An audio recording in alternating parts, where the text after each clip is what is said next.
আজকে আমার বাড়ি থেকেই ব্লগটা শুরু করছি। একদম রেডি হয়ে গেছি, এবার জাস্ট ক্যাবটা বুক করে এয়ারপোর্টের উদ্দেশ্যে রওনা দেব। হ্যালো বন্ধুরা, স্পেন্ডিং মোমেন্ট উইথ সৌমি চ্যানেলে তোমাদের সকলকে স্বাগত।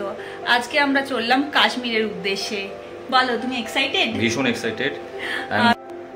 আমিও ভীষণ এক্সাইটেড ছিলাম। কাশ্মীর ট্রিপটা আমাদের মতন মধ্যবিত্ত মানুষের কাছে সত্যি একটা স্বপ্নের মতন। আমাদের গরমের সিম্পল হালকা ড্রেস আপটা তোমাদের সাথে শেয়ার করে নিলাম। আমরা ক্যাবে উঠে পড়েছি এয়ারপোর্ট যাওয়ার জন্য। আমাদের কানেক্টিং ফ্লাইট আছে কলকাতা টু দিল্লি, দিল্লি টু অমৃতসর। ফ্লাইটে উঠে গেছি।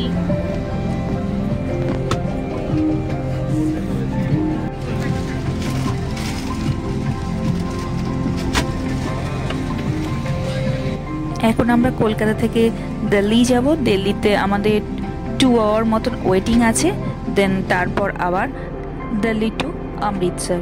এই প্রসঙ্গে তোমাদের একটা জিনিস শেয়ার করি, আমি যখন কোথাও ঘুরতে যাই তখন ঘুরতে যাওয়ার তো একটা ভীষণ এক্সাইটমেন্ট থাকে, বিশেষত কাশ্মীর ট্রিপটা নিয়ে তো যথেষ্টই এক্সাইটমেন্ট ছিল। কিন্তু স্টিল যখন আমি ফ্লাইটে কোথাও যাই, তখন যখন ফ্লাইটটা কলকাতার মাটি ছেড়ে আকাশে উঠতে শুরু করে, তখন না আমার একটা অদ্ভুত ধরনের কষ্ট হয়। ঠিক তেমনি কোথাও থেকে ফেরবার সময় যখন ফ্লাইটটা কলকাতার মাটিতে টাচ করে, তখন না আমার একটা অদ্ভুত ধরনের আনন্দ হয়। আমি জানি না এটা কার কার সাথে হয়, আমার তো মারাত্মক হয়, তাই ভাবলাম তোমাদের সাথে শেয়ার করি।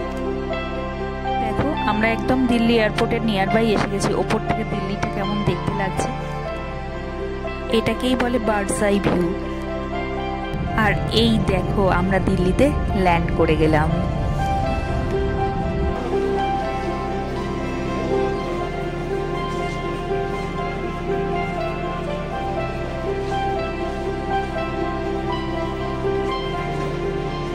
দিল্লি এয়ারপোর্টটা কি বিশাল আর খুবই সুন্দর। আমরা এবার লাগেজ কালেক্ট করবো কিনা সেটা ভাবছি, কারণ আমাদের এখান থেকেই কানেক্টিং ফ্লাইট আছে। তো আমাদের লাগেজটা দেবে না কানেক্টিং ফ্লাইটে ওরা নিজেরাই ড্রপ করে দেবে, সেটা বুঝতে পারছি না। যাই হোক, দেখা যাক কি করে, কারণ এই ফার্স্ট টাইম আমাদের কানেক্টিং ফ্লাইট ছিল, তাই জন্য আমাদের সেভাবে আইডিয়া নেই কি করে কানেক্টিং ফ্লাইটে।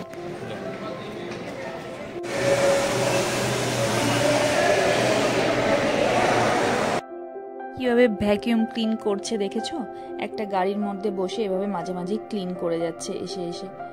এখানে কত লেদার্সের ব্যাগের দোকান, কি না নেই, বিভিন্ন রকমের ফুড কোর্ট, কেএফসি, সমস্ত কিছু, কোনটা ছেড়ে কোনটা বলবো, সমস্ত কিছুই আছে দিল্লি এয়ারপোর্টের ভেতরে, অ্যাজ সাচ মার্কেটের মতন। আমাদের নেক্সট ফ্লাইটের টাইমিং যেহেতু 2 থেকে 2.5 ঘন্টা পর, তাই জন্য আমরা ভাবছিলাম কিছু একটু খেয়ে নিই এই ফাঁকে। দেখো, এরকম বিভিন্ন স্থাপত্য মূর্তি করা রয়েছে দিল্লি এয়ারপোর্টে, পর পর অনেকগুলো এরকম মূর্তি। যাই হোক, আমরা একটা ফুড কোর্টে যাচ্ছি, দেখা যাক।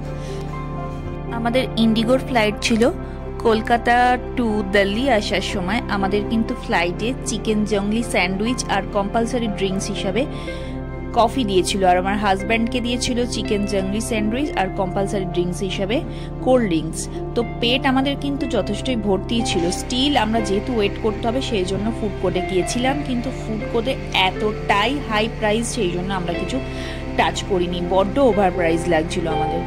যাই হোক, আমরা বেশ কিছুক্ষণ রেস্ট করলাম। এরপর দেখো, আমাদের কানেক্টিং ফ্লাইট দিয়ে দিয়েছে দিল্লি টু অমৃতসর, এবং আমরা পৌঁছেও গেছি। এটাই হচ্ছে আমাদের অমৃতসরের রুম, 306 নম্বর রুম। অমৃতসর নেবে আর আমাদের ভিডিও করা হয়নি। এয়ারপোর্ট থেকে হোটেল আসার রাস্তাটায় ভীষণ এক্সস্টেড লাগছিল, তাই একদম ডিরেক্ট হোটেলে ঢুকেই ভাবলাম তোমাদের সাথে একটু রুমটা শেয়ার করে নিই। দেখো, এরকম রুমে আমাদের একটা সোফা ছিল, একটা টিভি ছিল, আর এখানে একটা টি টেবিল দিয়েছে, আর এই একটা বেড। রুমটা মোটামুটি ঠিকঠাকই ছিল, কোনো প্রবলেম ছিল না। একটুখানি অগোছালো রয়েছে, আমরা সবে এসে আর কি ফ্রেশ হয়েছি, বুঝতেই পারছো। জামা কাপড় একটু ছড়ানো ছেটানো রয়েছে, আস্তে আস্তে গুছিয়ে নেব। আর এখানে একটা আলমিরা দিয়েছে, এখানে মিরর রয়েছে আলমিরার পাশেই, দেখতেই পাচ্ছ। যথেষ্টই স্পেসিয়াস রুমটা। অমৃতসরে একটা জিনিস আমার ভীষণ ভালো লেগেছে, রাতে কিন্তু ওয়েদার একদম চেঞ্জ হয়ে যায়। একটা সুন্দর ঠান্ডা ঠান্ডা ওয়েদার, ঠান্ডা একটা আমেজ। তুমি 3 ফ্যান চালালেও কিন্তু রাতে থাকতে পারবে, এসি তো লাগবেই না, তাতেই গায়ে চাপা দিতে হবে। আর এটাই হচ্ছে আমাদের বাথরুমটাও কিন্তু যথেষ্টই স্পেসিয়াস ছিল, গিজারও ছিল বাথরুমে, সমস্ত কিছু ব্যবস্থাই রয়েছে বাথরুমে।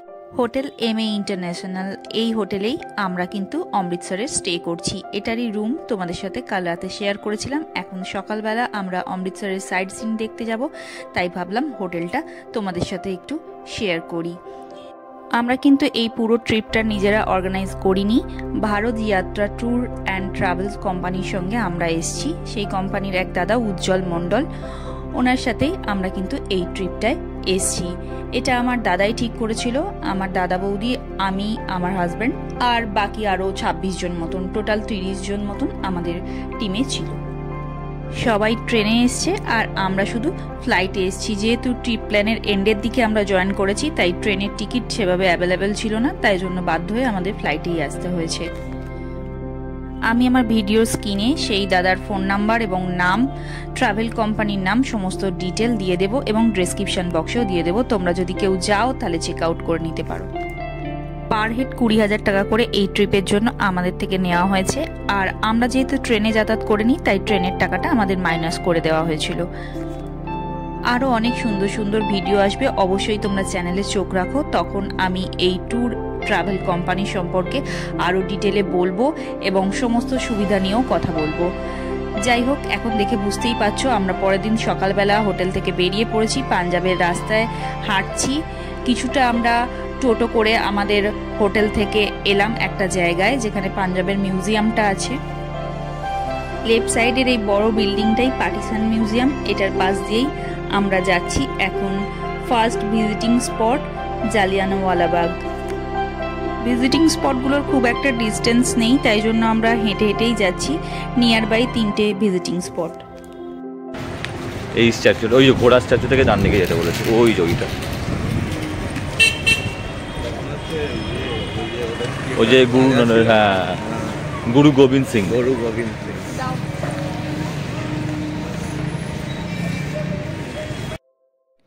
অমৃতসর পাঞ্জাবের সোনার শহর। শিখদের চতুর্থ গুরু গুরু রামদাস পঞ্চদশ শতাব্দীতে এটি প্রতিষ্ঠা করেন। ঐতিহ্যবাহী শহর অমৃতসর ভারতের সবচেয়ে আধ্যাত্মিকভাবে উল্লেখযোগ্য এবং ঐতিহাসিকভাবে সমৃদ্ধ শহরগুলির মধ্যে একটি। এই শহরের নামকরণ অমৃতসর। এই অমৃতসর কথাটি এসছে অমৃত সরোবর থেকে, পাঞ্জাবি ভাষায় যাকে বলা হয় অমৃতের পুল। পাঞ্জাবের বৃহত্তম শহরগুলির মধ্যে এটি একটি। অমৃতসর হল ভারতের সবচেয়ে নির্মল এবং নম্র দৃষ্টিভঙ্গির আবাসন স্থল। হরি মন্দির সাহেব, যা স্বর্ণ মন্দির নামে পরিচিত, তীর্থযাত্রীদের শ্রদ্ধাস্থান এবং অত্যন্ত জনপ্রিয় একটি শিখ প্রতিষ্ঠান। অমৃতসর শিখ সংস্কৃতির জন্য নিবেদিত বিভিন্ন মন্দির ও উপাসনালয় সত্যি এতটা সুন্দর যে শুধুমাত্র পাঞ্জাব না, ভারতের কাছে এটি গর্বের জিনিস। আধ্যাত্মিক পরিত্রাণ প্রদানের পাশাপাশি এই শহরটি আতিথেয়তায়, পর্যটন, কার্পেট, তাঁত কাপড়, হস্তশিল্পের জন্য বিখ্যাত। এখানে পথ চলতি চারপাশে দেখতেই পাচ্ছ কত সুন্দর মার্কেটটি আরো জমজমাট হয়ে ওঠে বিকেলের পর থেকে। অবশ্যই তোমাদের কালকে ভিডিওতে সেটা শেয়ার করব। দেখতেই পাচ্ছ আমরা হিস্টোরিক্যাল প্লেস জালিয়ানওয়ালাবাগের একদম সামনে চলে এসেছি। এবার গেট দিয়ে প্রবেশ করব। রাস্তার মুখেই একটা সাদা রঙের স্ট্যাচু দেখতে পেলে এটারই সোজাসুজি যে রাস্তাটা চলে গেছে ওটাই অমৃতসরের স্বর্ণ মন্দির। ওই যে চূড়াটা দেখা যাচ্ছে গোল্ডেন কালারে, দেখতেই পাচ্ছ। আর আমরা এদিকে বাঁ দিক দিয়ে ঢুকে গেলাম জালিয়ানওয়ালাবাগে। অমৃতসরের জালিয়ানওয়ালাবাগ ভারতের ইতিহাসে সবচেয়ে বড় ট্র্যাজেডির একটি স্থান। 13ই এপ্রিল 1919 সালে 7 একর জায়গা জুড়ে বিস্তৃত এই পার্কে জেনারেল ও ডায়ারের নেতৃত্বে ব্রিটিশ সৈন্যদের হাতে নির্বিচারে 2000 ভারতীয়কে গুলি করে হত্যা করা হয়। নিরস্ত্র মানুষগুলোর উপর অযাচিতভাবে গুলি করা হয়, আর যার পরিণতি স্বরূপ সেদিন সেখানে শত শত মানুষের মৃত্যু হয়। পার্কটা ভীষণই শান্ত, স্নিগ্ধ, প্রচুর গাছপালা রয়েছে এখানে। যেহেতু হিস্টোরিক্যাল প্লেস, তাই ভিতরটা খুব সুন্দরভাবেই মেনটেন করা রয়েছে।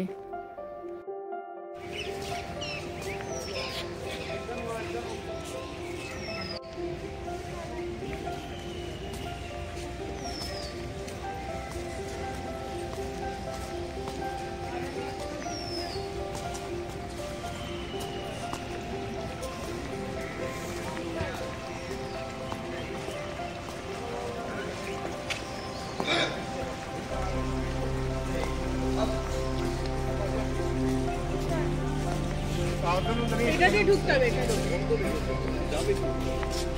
কোন দিক দিয়ে যেতে তাহলে জিজ্ঞেস এই এই এই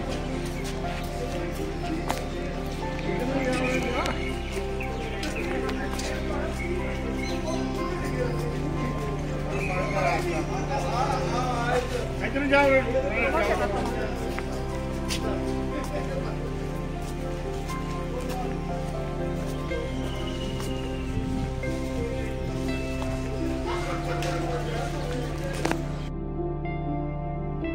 এখানে একটি শহীদ কূপ রয়েছে, যেই কুয়োটার মধ্যে আত্মরক্ষার জন্য সমস্ত মানুষজন ঝাঁপ দিচ্ছিল যাতে গুলির হাত থেকে বাঁচতে পারে।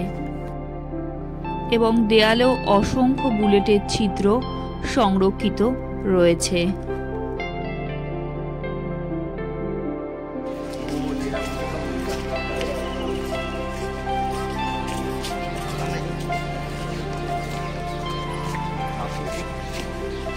কি গো?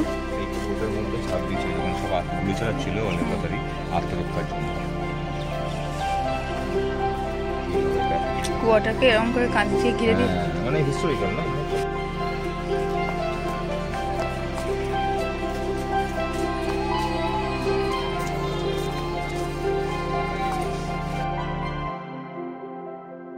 এই সেই দেয়াল যেখানে অসংখ্য বুলেটের ছিদ্র সংরক্ষিত রয়েছে।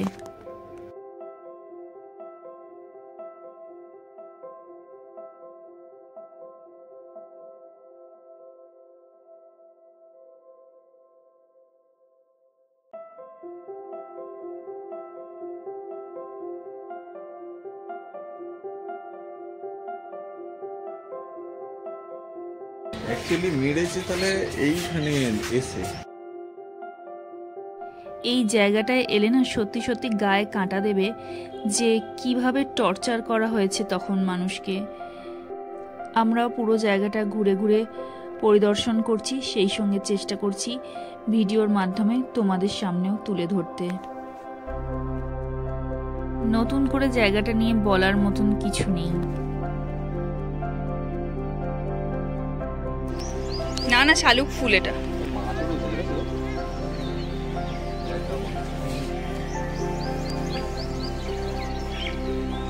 দাদা চল ধরে নিয়ে যাই।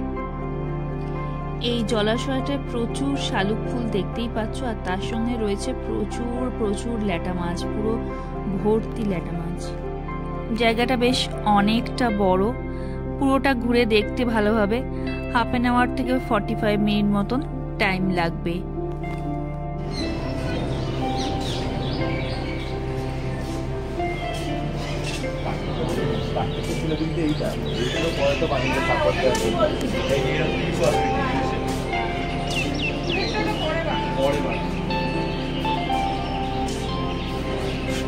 এইগুলো পরে বানাবে, যেগুলো এগুলো সাপোর্ট দেওয়ার জন্য বানিয়ে অকারণে মেয়েছে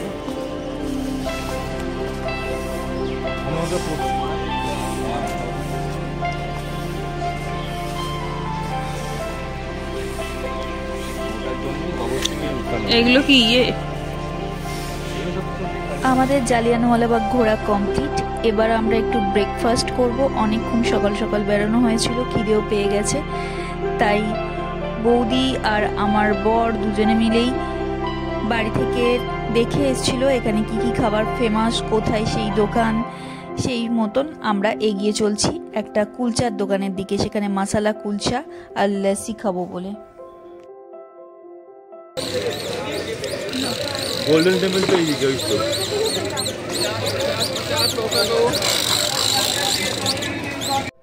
স্বর্ণ মন্দিরের দিকে যাওয়ার রাস্তাতেই ডান সাইডে একটু গলি দিয়ে ঢুকেই সামনেই এই দোকানটা পড়বে। খুব ফেমাস দোকানটা, আমি দেখিয়ে দিলাম দোকানের নাম। এখানে তোমরা ঘুরতে গেলে অবশ্যই এই দোকান থেকে ট্রাই করো কুলচা, ভীষণ টেস্টি ছিল। এখানে আমরা কুলচা খেতে এসেছি। তুই কি খেতে এসেছিস? কুলচা, মিক্সড কুলচা, অমৃতসরি কুলচা আর ক্যান্ডি লস্যি। ক্যান্ডি লস্যি। আমরা এখানে কুলচা আর লস্যি অর্ডারও করে দিয়েছি, এদিকে লস্যি দিয়েও দিয়েছে। দেখো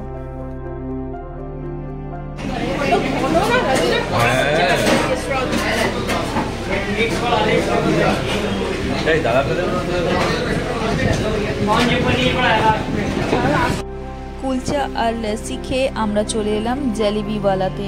এটা অমৃতসরের খুব ফেমাস দোকান। এখানে অমিতাভ বচ্চনও এসে জলেবি খেয়েছিল, ভীষণ টেস্টি, সত্যি মুচমুচ করছিল, পুরো ঘিয়ে ভাজা। আমি হাত দেবো না, পুরো ঘিয়ের অনেক গরম আছে, দাঁড়াও। হ্যাঁ একটু ঘিয়ে ভাজা। এই ব্লগটা এখানেই শেষ করছি। যদি ভালো লেগে থাকে তাহলে লাইক, শেয়ার, সাবস্ক্রাইব, নেক্সট ব্লগগুলো ফলো করতে থাকো, দারুণ এক্সাইটিং হতে চলেছে।